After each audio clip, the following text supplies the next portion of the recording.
Hyper active ഉള്ള കുട്ടികളുടെ ഇതുപോലെ പേരൻസിനെ വിളിച്ച് അസസ്മെന്റ് എടുത്ത് കേസ് സ്റ്റഡി എടുത്തു കഴിഞ്ഞാൽ എല്ലാം അവരുടെ പറയാനുള്ളത് അവരൊത്തിരി സംഘർഷപൂരിതമായ ഒരു അവസ്ഥയിലൂടെയാണ് അവർ കടന്നു പോയേക്കുന്നത്.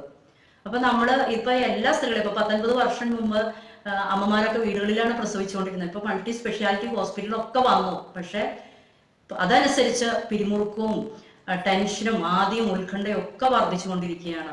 ഒന്നെന്ന് പറഞ്ഞു കഴിഞ്ഞാൽ ഇപ്പൊ നമ്മളിൽ തന്നെയുള്ള കുറച്ച് ആദി വ്യാധി വെപ്രാളം ടെൻഷനും ഒക്കെ ഉണ്ട്. അതുകൂടാതെ പുറമേ നിന്നുള്ളതെന്ന് പറഞ്ഞാൽ ഇപ്പൊ മിക്ക സ്ത്രീകളും ജോലി ചെയ്യുന്നവരാണ്. അവരുടെ ആ ജോലിയുടെ പിരിമുറുക്കം, പിന്നെ നമ്മൾ ഇടപെടുന്ന വ്യക്തികൾ നമുക്ക് തരുന്ന സംഘർഷങ്ങൾ, പിന്നെ നമ്മളുടെ വീടുകളിൽ നിന്നുണ്ടാവുന്നത്, അങ്ങനെയൊക്കെ വന്നു കഴിയുമ്പോൾ നമ്മളുടെ പഠനങ്ങളുടെയും അനുഭവങ്ങളുടെയും വെളിച്ചത്തിൽ നമ്മളിങ്ങനെ അമിതമായിട്ട് മാനസിക പിരിമുറുക്കത്തിലേക്ക് കടന്നു പോയിക്കൊണ്ടിരിക്കുമ്പോൾ നമ്മളുടെ ശരീരം ഉൽപ്പാദിപ്പിക്കുന്ന കോർട്ടിസോൾ പോലെയുള്ള കൂടുതൽ രാസപദാർത്ഥങ്ങളുണ്ട്.